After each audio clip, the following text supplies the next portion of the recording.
Todos a otro curso de análisis de datos. En primer lugar, me gustaría presentarme. Mi nombre es Cristina Santa Cruz González. Soy graduada en Matemáticas y Física por la Universidad de Valladolid.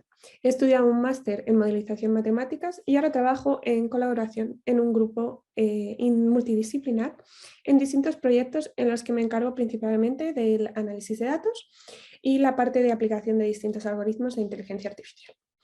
En este vídeo vamos a seguir explicando los fundamentos del aprendizaje supervisado, en este caso aplicado a los problemas de regresión.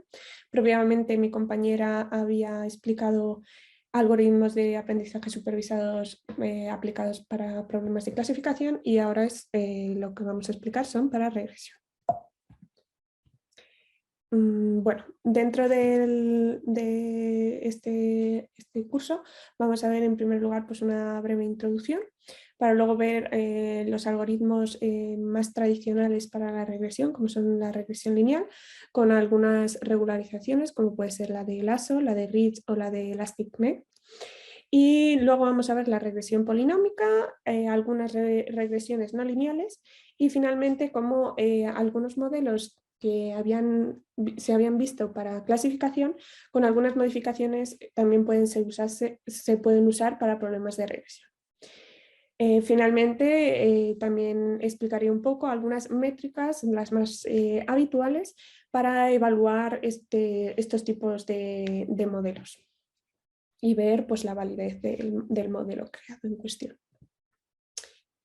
Bueno, en primer lugar, recordar que todo algoritmo o modelo de Machine Learning se basa en utilizar y extraer la máxima información de un conjunto de datos de entrada, de un conjunto de observaciones y que diferenciaremos dentro de las variables en variables explicativas, que son estas de las que vamos a estudiar, con las que intentar a través de un modelo de Machine Learning conseguir predecir otra característica que sería la que denominamos la variable objetivo, target o... Bueno, existen distintas denominaciones, pero básicamente es lo que queremos predecir. La principal diferencia entre los algoritmos de Machine Learning de clasificación y regresión es precisamente esta variable objetivo. En los de clasificación vimos que esta variable era una variable discreta, es decir, una categoría correspondiente con una etiqueta. Por ejemplo, si tenemos un problema en el que queremos clasificar distintos tipos de plantas, pues la etiqueta sería el nombre de esos tipos de planta. Y las características explicativas pues serían la longitud del tallo, cómo es la flor, el color, el tamaño, etc. En este caso, en los problemas de regresión, la variable objetivo va a ser una variable numérica continua. Es decir, por ejemplo, queremos el precio de un automóvil y las características que se van a estudiar pueden ser pues, la marca, los caballos que tengan, la capacidad, etc. También recordar que para estos algoritmos el conjunto de datos que tenemos de observaciones reales obtenidas mediante experimentos, pues hay que dividirlos, hay que diferenciar los datos de entrenamiento del modelo, o sea, los datos de training que vamos a utilizar para precisamente entrenar nuestro modelo, que suelen corresponder entre un 70 y un 80% de los datos, y los datos de testeo, que son los que vamos a utilizar, que no vamos a modificar durante todo el proceso de creación del modelo y los vamos a reservar únicamente para luego evaluar el modelo, con las métricas que a continuación vamos a ver y con las que pues, precisamente evaluar qué tan bueno es nuestro modelo. Con los datos de entrenamiento del modelo también vamos a hacer una diferenciación entre los propios datos de entrenamiento con los que vamos a entrenar, a la redundancia, los modelos y unos datos de validación. Con esto se conseguiría ajustar los distintos hiperparámetros del modelo. Esto, bueno, pues lo veremos más adelante. Y bueno, esto se suele dividir 70-30.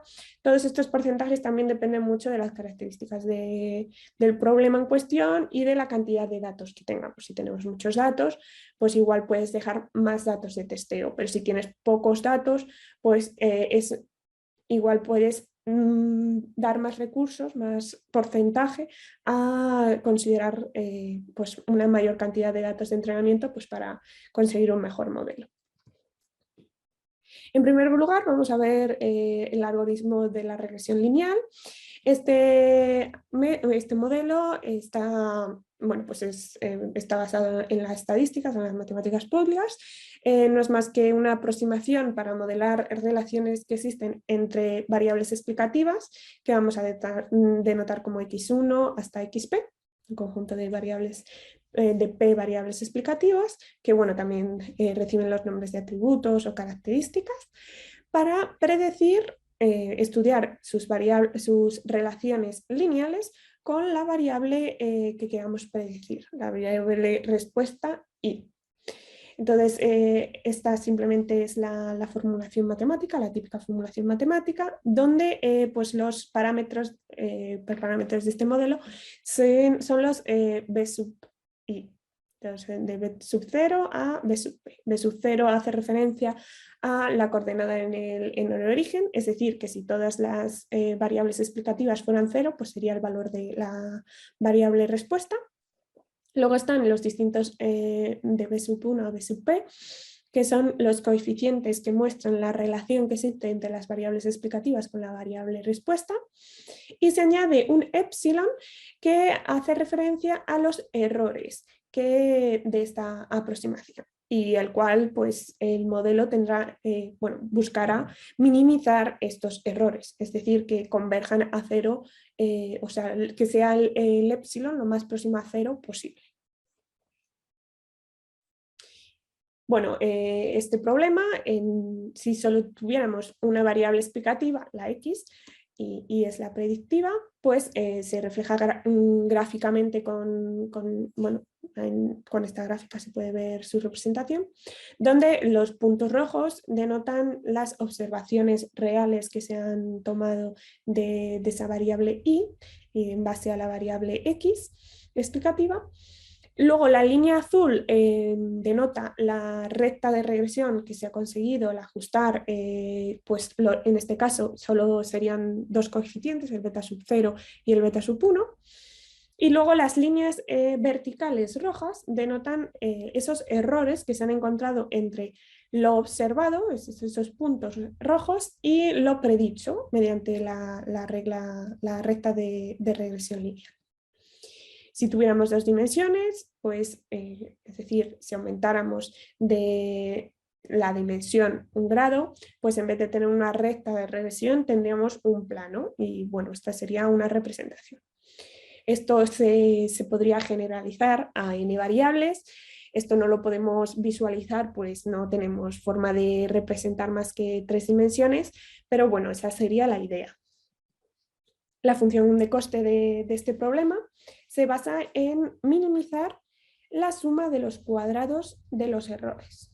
Es decir, el I sub y teta sería, con capirucho, sería lo conseguido a través del modelo, a través de pues, la recta, el plano o el hiperplano, que dependiendo del número de variables explicativas, con respecto al observado.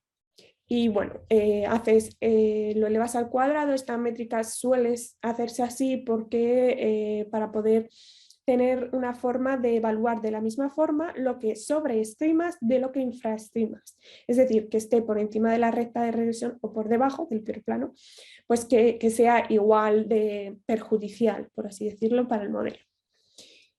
Y bueno, el modelo busca minimizar esa fórmula.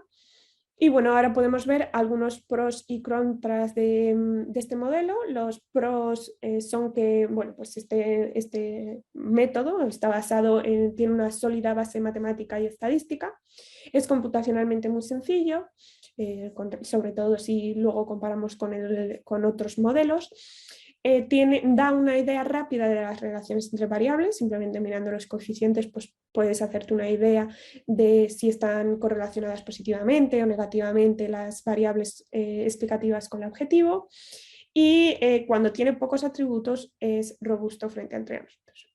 Sin embargo, cuando tiene muchos atributos es proclive al sobreentrenamiento. Por eso luego vamos a ver métodos de regularización que tratan de evitar esta desventaja.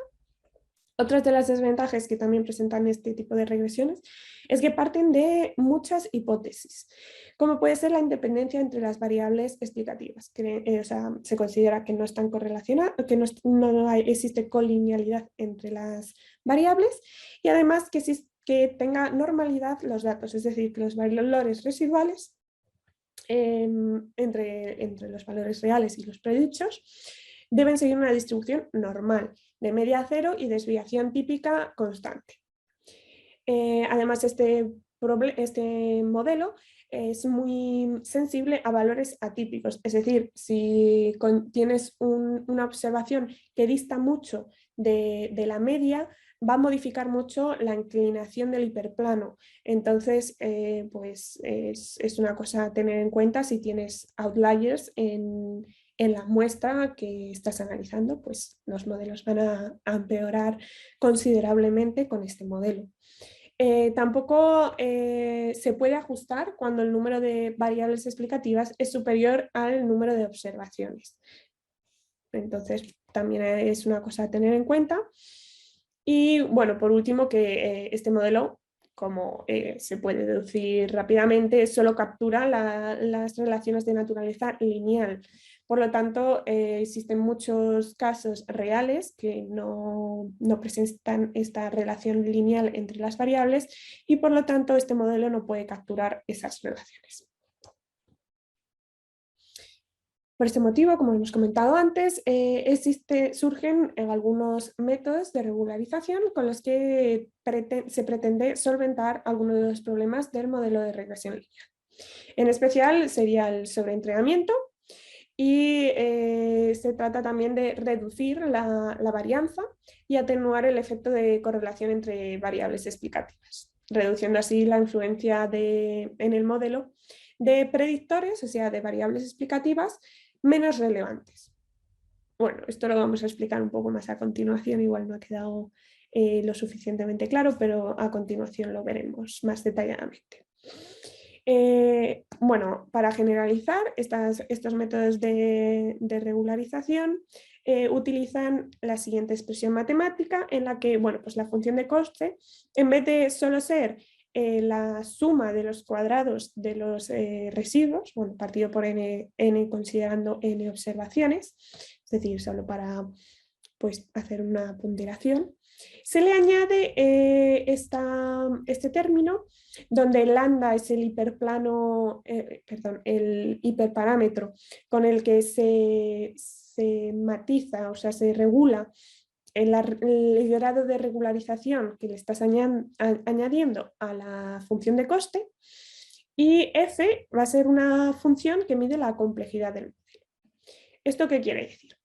Que si tenemos muchas variables explicativas, el modelo va a ser más complejo.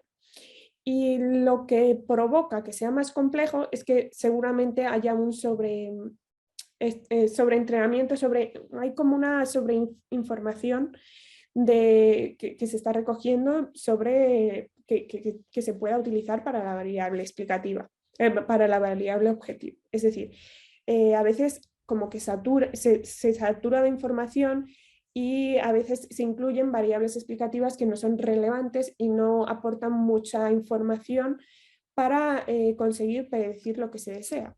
Entonces, pues, aunque se suele decir que cuanta más información, pues se consigue un modelo mejor, si saturas con mucha información poco útil, también puede ser perjudicial para el modelo. Entonces, por eso se añade este término con el que se trata de evitar esa saturación de información poco útil. Bueno, ahora vamos a ver algunos de los métodos de regularización. El primero sería el de Ritz. El de Ritz busca eludir los efectos adversos del problema de colinealidad del modelo lineal, que se había estimado por el método de mínimos cuadrados, que era lo de pues, calcular el cuadrado de la suma del cuadrado de los residuos. hallando pues la pseudo inversa. Bueno, igual esto es muy matemático y bueno, para que tenga más formación matemática, pues igual sí que le suena. Bueno, pues en este método de Ritz vamos a minimizar esa, recordemos la función general, pues ahora pues utilizamos en vez como función de complejidad la norma L2, es decir, la suma de los cuadrados de los coeficientes de los hiperparámetros de este modelo. Con este término de penalización que se denomina, conseguimos una contracción de los coeficientes. Pero cabe señalar que con este método nunca se consigue que estos coeficientes sean nulos. Sí que haces que converjan a cero, que cada vez sean más pequeños cuanto mayor sea el hiperparámetro lambda, pero nunca consigues que sean del todo nulos, o sea, no consigues anular ninguna variable explicativa. Entonces, este método tiene ventajas porque sí que consigue una reducción de la varianza, pero supone también, se tiene una desventaja en el hecho de que como no se consigue eliminar del todo las variables explicativas menos relevantes, pues puede ser poco interpretado su resultado. Luego está la regulaриzación del lazo. En este caso, la función de complejidad es la norma L1, es decir, la suma de los valores absolutos de los coeficientes o hiperparámetros de este modelo. Con este método sí que se consigue también, se consigue reducir la variabilidad de las estimaciones y al mismo tiempo se consigue en este caso modelos que sean interpretables fácilmente, pues al utilizar la norma L1, ahora sí que se puede conseguir a partir de un determinado valor del lambda anular las variables explicativas menos relevantes para el modelo. Es decir, sí que conseguimos que algunos beta sub i correspondientes a estas variables explicativas menos relevantes se anulen totalmente. Por eso tiene una más fácil interpretación de los resultados. Por último está el ElasticNet. El ElasticNet es como una combinación de los modelos anteriores.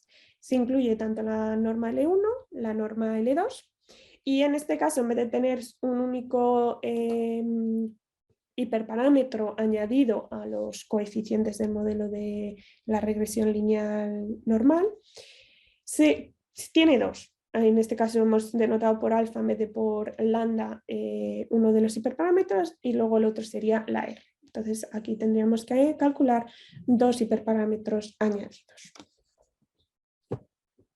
Por otra parte está la regresión polinómica.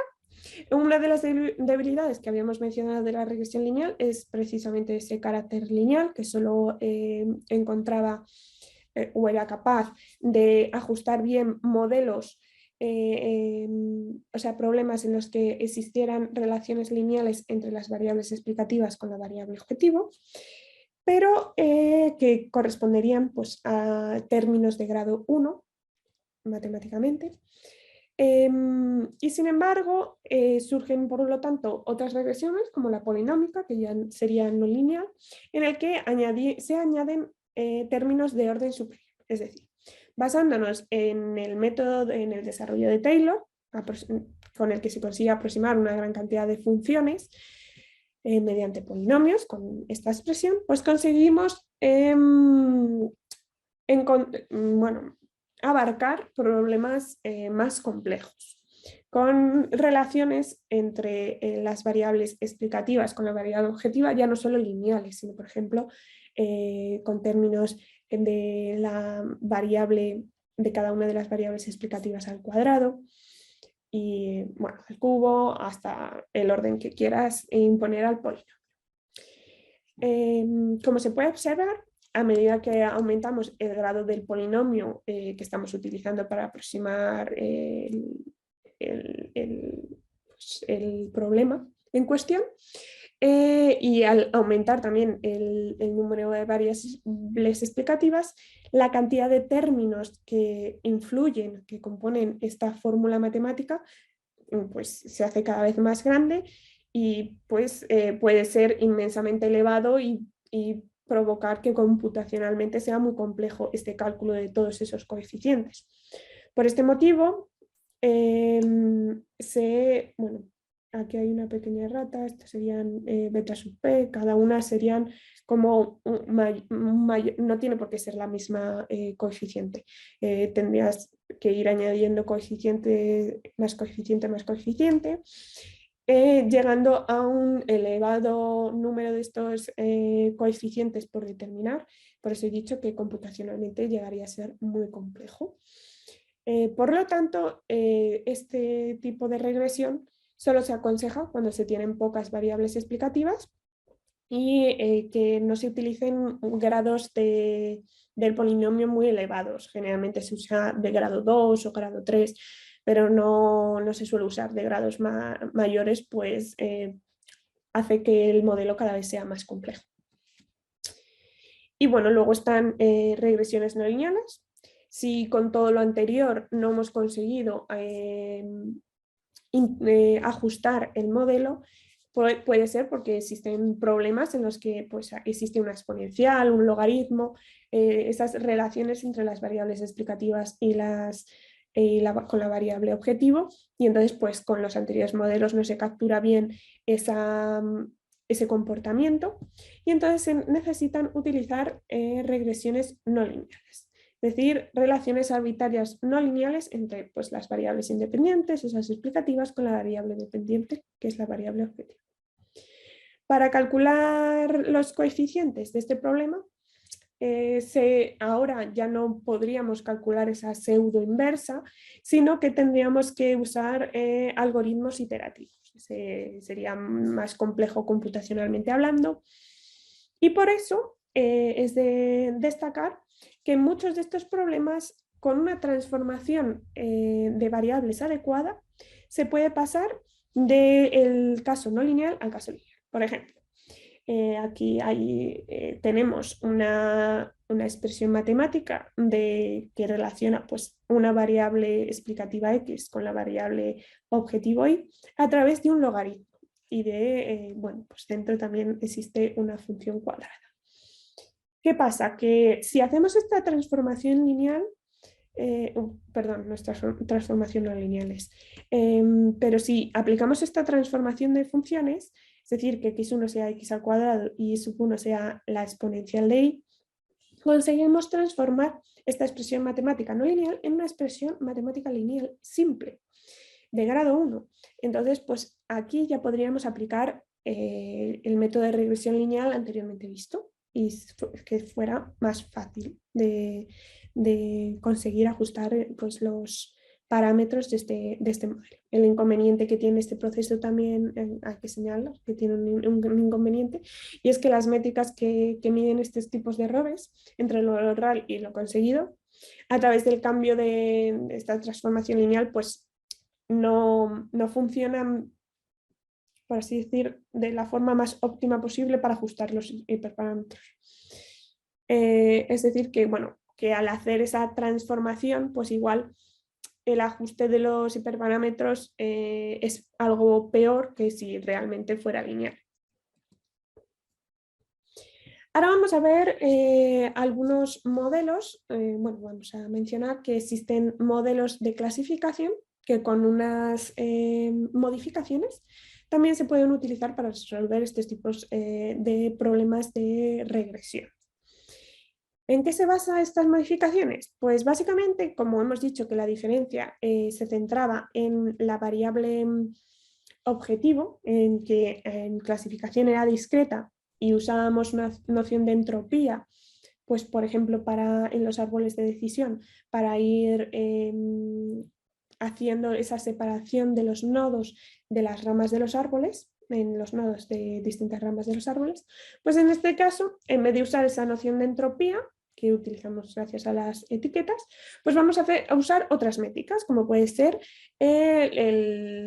el MSNE, que es Mean Square Error, que, bueno, el error cuadrático medio, que bueno, luego me enseñaré la fórmula, pero básicamente es que mide los errores entre lo observado y lo predicho con el modelo.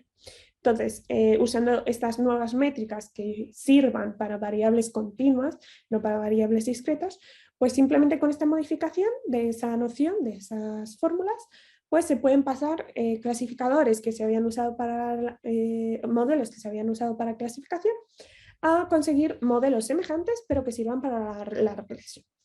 Ejemplos de esto sería pues, ese árbol de clasificación que mencionaba anteriormente, pasaría a ser un árbol de regresión, Decision Tree Regressor. Lo mismo con los árboles de regresión, también se puede hacer con los Supported Vector Machine, y bueno, con casi todos los modelos de clasificación se suelen añadir unas modificaciones con las que poder conseguir también resolver problemas de regresión.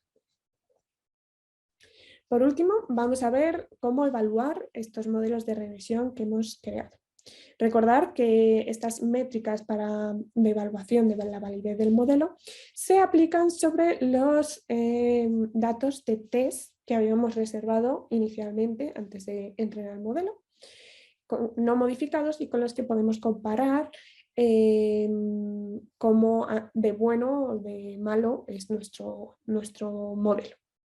En primer lugar está el Mean Square Error, el MC, que es el error cuadrático medio, que no es más que el promedio de los cuadrados de los errores. Recordar que el epsilon no era más que la diferencia entre lo predicho y lo real observado experimentalmente.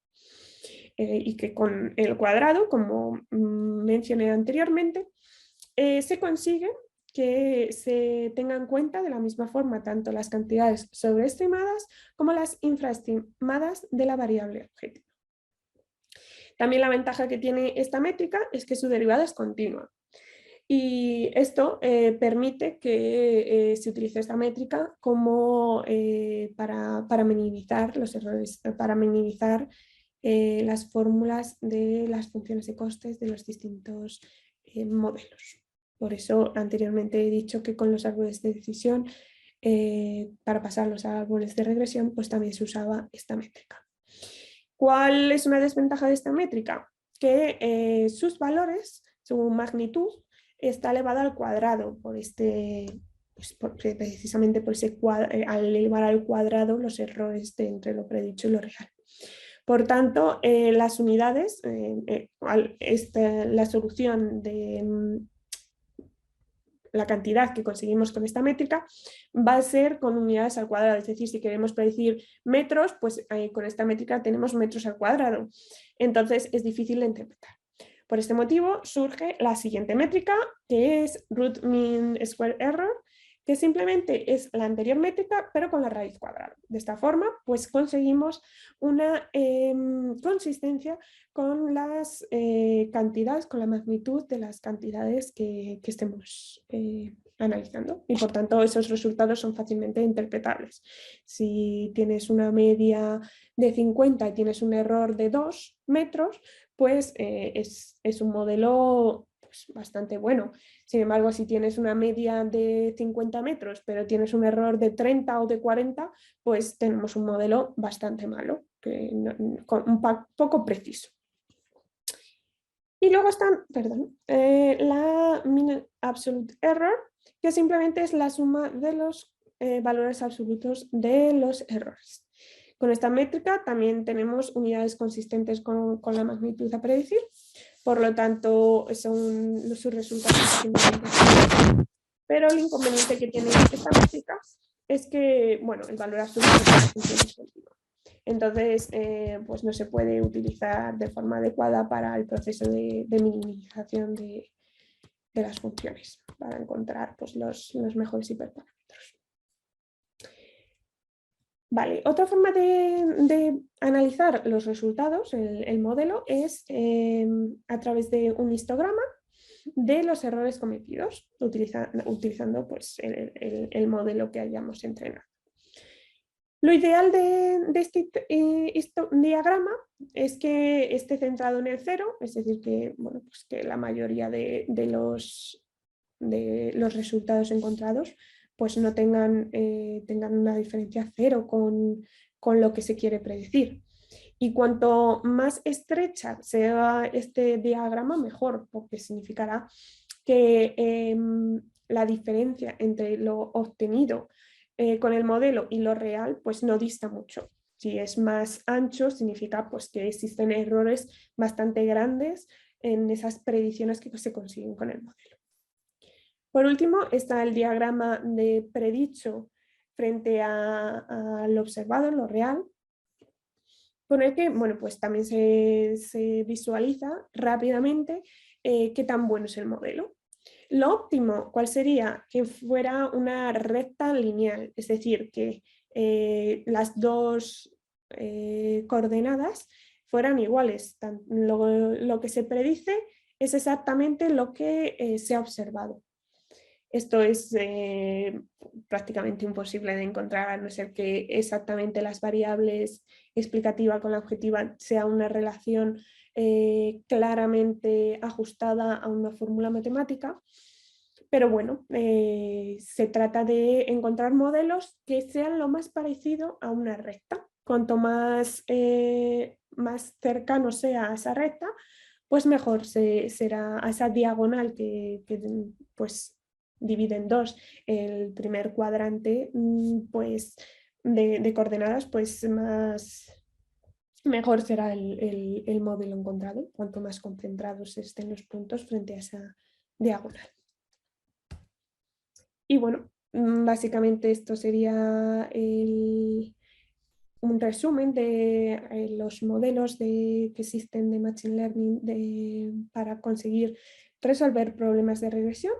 En otro vídeo veremos algún ejemplo y cómo utilizar también modelos de regresión a través de una herramienta que ya tienen implementados distintos modelos de regresión con los que conseguir fácilmente encontrar estos modelos, ajustar sus hiperparámetros y conseguir los resultados deseados. Y bueno, esto sería todo.